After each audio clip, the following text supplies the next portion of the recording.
welcome to HazCom Central. I'm Barry Lerner. And I'm Catherine Townsend. We're your HazCom reporters. With today's HazCom report number 3, which we call Controlling Hazards, Labels MSDS Training. First, why all the sudden concern about hazardous chemicals? It's because the Occupational Safety and Health Administration has issued a document called the Hazard Communication Standard. This new HazCom standard requires that manufacturers and importers, as well as users of hazardous chemicals, take certain steps to ensure Barry, employee let me safety. interrupt. There's been an accident at the McKelfrey plant. Penny Condoni is on the site with the story, and we're going to her now. Penny? Catherine, can you hear me? Yes, Penny, go ahead. What's happening? Well, it's an emergency situation here at McKelfrey Manufacturing Plant on Victor Road. There's been a sizable spill of a hazardous substance, and the area has been blocked off. There's even talk of evacuating the area. Hold it. Chief, this is for the HazCom report. Can you tell us what's going on? Yeah, we got a bad spill here of acetic nitro, and we're trying to contain it right now. Just one more question. Is there any danger to the surrounding area? Not if the wind doesn't shift and it doesn't catch fire. But what if it does? Doesn't what? Catch fire. What if it does catch fire? Well, it can cause a poisonous gas in the area, and we're trying to stop that. Would that call for an evacuation? It sure could for maybe a radius of a half a mile or more, and we're trying to prevent that too. Look, I got to go. Thank you, Chief. Penny, do you know what caused this spill? Is anybody hurt? Well, that's only rumor at this. Wait, this is the safety superintendent. Sir, this is for the HazCom report. Can you tell us what's going on? Yes, it was a mistake on the part of an employee. He didn't realize the tank contained acetonitrile, and I'm afraid he didn't know anything about the substance. Was he hurt? Yes, only minor chemical burns, as far as I could tell. They took him to medical. You'll have to excuse me now. Thank you, sir. Well, that's the story at this point. I'll stand by to report progress in containing the spill and preventing further problems. But that's it for now. Back to you, Catherine. We'll keep in touch with that situation as we continue with this now timely HazCom report on controlling hazards. It's situations like this, the emergency going on right now at the McKelfrey plant, that OSHA had in mind when it formulated the Hazard Communication Standard. Let's get back to it now, Catherine. All right, Barry. The HazCom Standard is a 5-step program which strives to assure the informing and training of employees of companies in 20 basic industries about any and all hazardous materials they may be working with or around. The 5 steps are capsulized here. Steps to determine the hazard, to commit the program to writing, to label containers, to maintain material safety data sheets, and to inform and train employees to work safely around hazardous chemicals. In this report, we are going to concentrate on the last 3 steps of the standard. Step 3 of the 5 steps is labels and other warnings. Judd Lindsay has compiled this video report. A label by HazCom standards can be anything that communicates the required information. A tag, a printed label, all will suffice if they're in English, if they're legible, and if they're prominently displayed in the work area involved. Hazardous chemicals entering or leaving a work area must give 3 items of information. The identity of the hazardous chemicals in scientific or common terminology, hazard warning to ensure employee understanding and protection, and the name and address of the manufacturer or importer of the substance.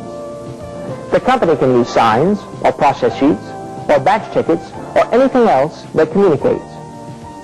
Portable containers of hazardous chemicals do not have to have labels if a single person handles it, uses it immediately, and only within the work shift during which it was filled. Labels on incoming containers must not be defaced or destroyed, or else they must be immediately replaced. If existing labels, such as well-known Department of Transportation labels, do the job, they don't have to be replaced. Normally, pipelines carrying hazardous chemicals within the plant do not have to be labeled. Labels are normally affixed by the manufacturer or importer or distributor. They don't give full information, but they certainly alert you to danger. And that's the report on the labeling requirements, Catherine. Good, Judd. I wonder why they don't adopt a standard label. Well, the way I understand it, Catherine, many labels currently meet the HazCom standard, and it would be pointless to change these labels. In fact, a change would do more harm than good. Now we come to step 4 in the 5-step requirement of the HazCom standard, material safety data sheets. These MSDS contain a variety of essential information about specific hazardous substances. And there's got to be an MSDS for each and every chemical or chemical mixture. Bill Worsham has a report on this vital element of the HAZCOM standard. Bill? I'm here with Ben Hardesty, an industrial hygienist, who's going to help us understand what MSDS are all about. Ben, who's responsible for originating MSDS? Manufacturers and importers of hazardous chemicals are responsible for forwarding these material safety data sheets on each hazardous chemical that they ship at the time of shipment. But the end user also has a responsibility to obtain the MSDS on any hazardous chemical coming into the plant. What kind of information must be on the MSDS, Ben? Well, there's a lot, Bill. 9 separate sections of information on a detailed form, and no blank spaces are permitted.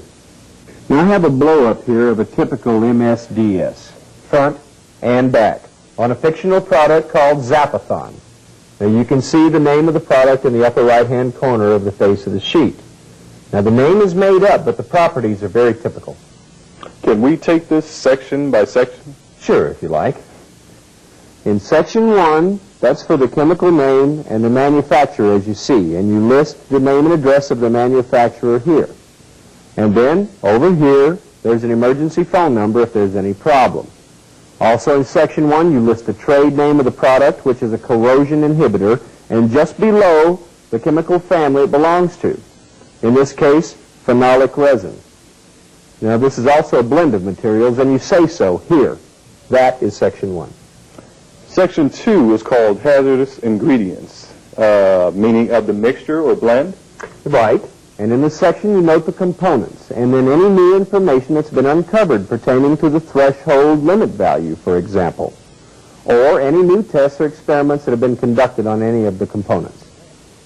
They seem to be talking about some experiments with rats in this particular MSDS. Well, that's the sort of information that the MSDS is designed to communicate.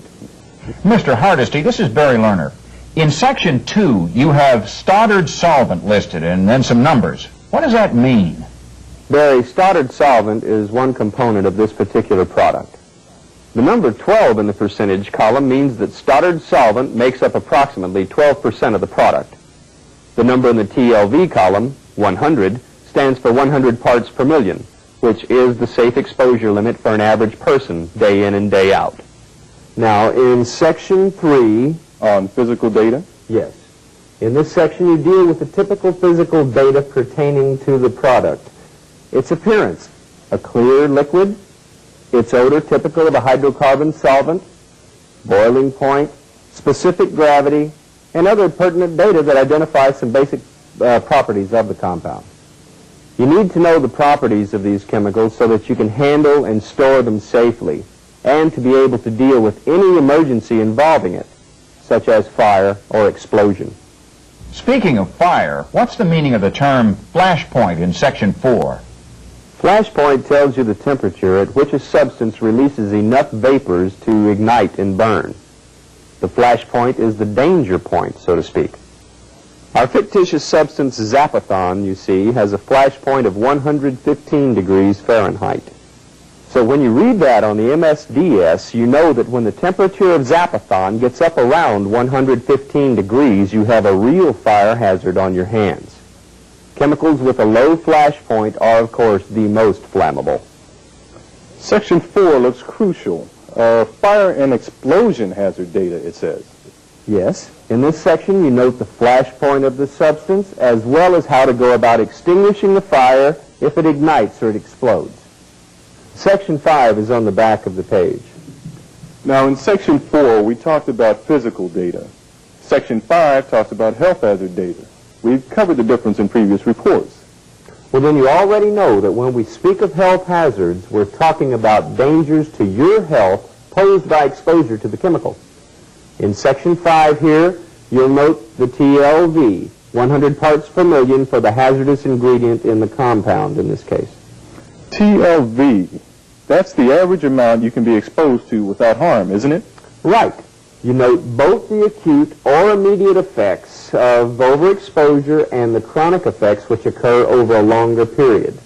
This section also specifies emergency and first aid procedures. Section 6 talks about reactivity data.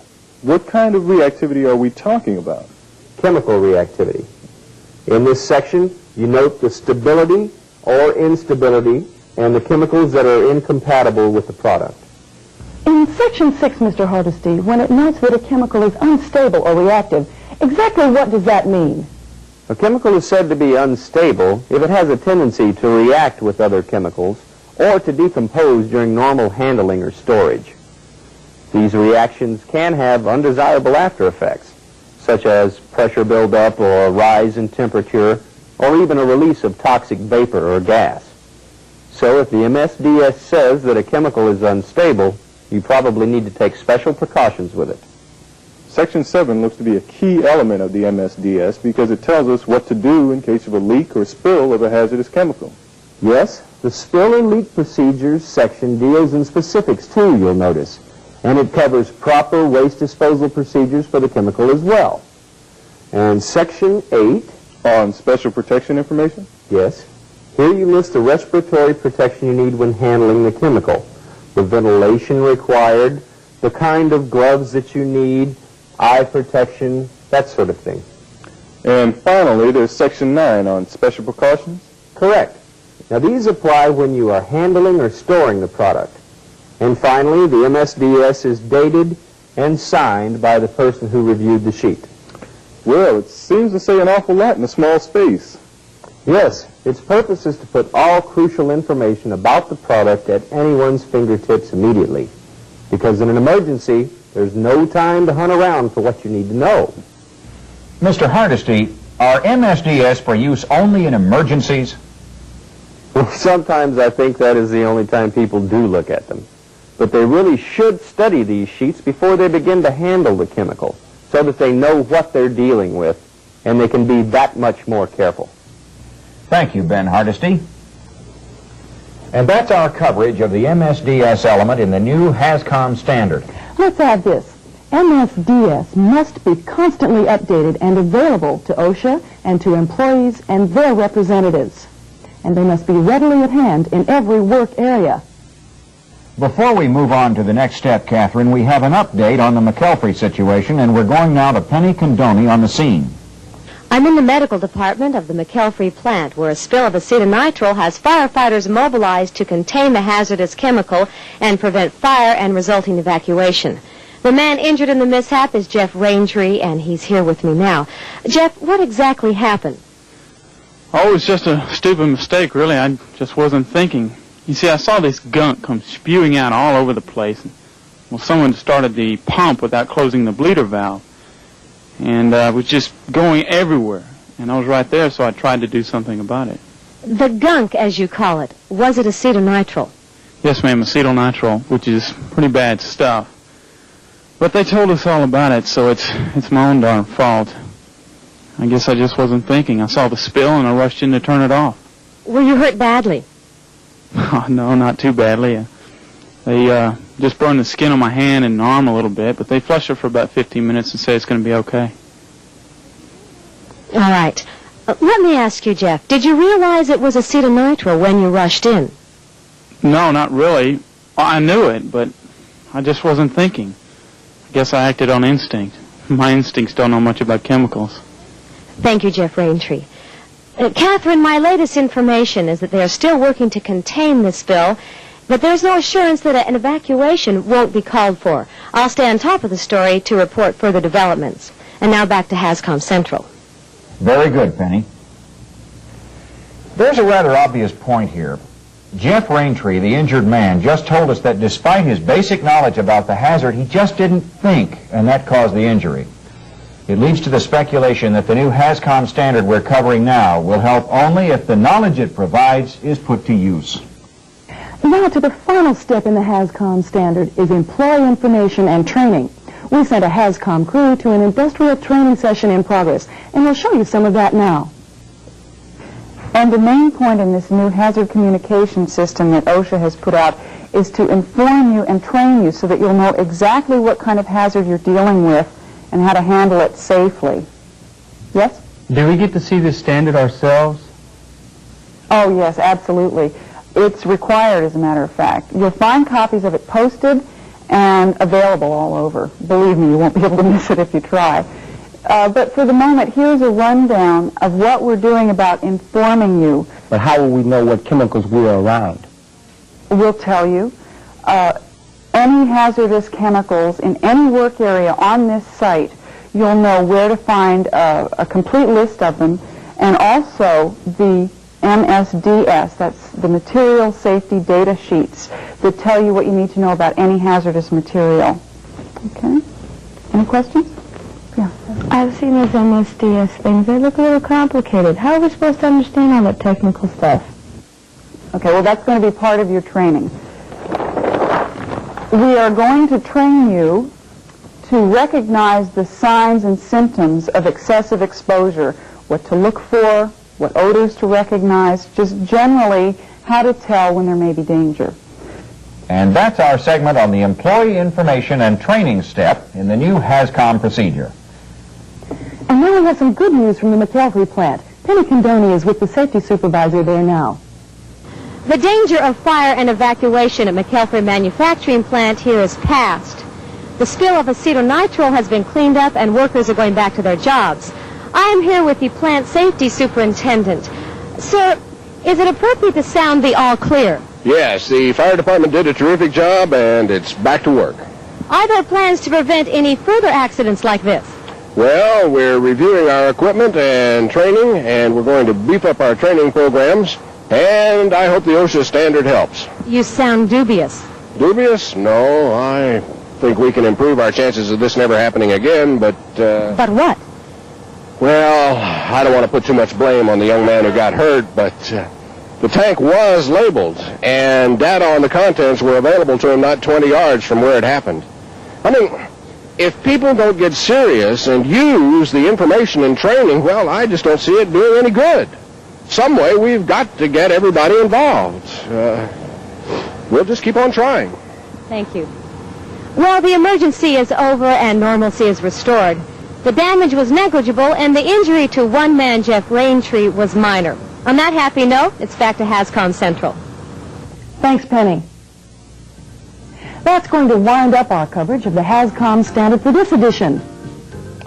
We reported to you on controlling the hazards through labels, MSDS, and training. 3 of the 5 steps required of companies in 20 different industries by the new OSHA Hazard Communication Standard.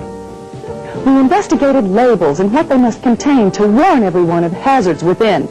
We went through a typical MSDS section by section to see what it contained.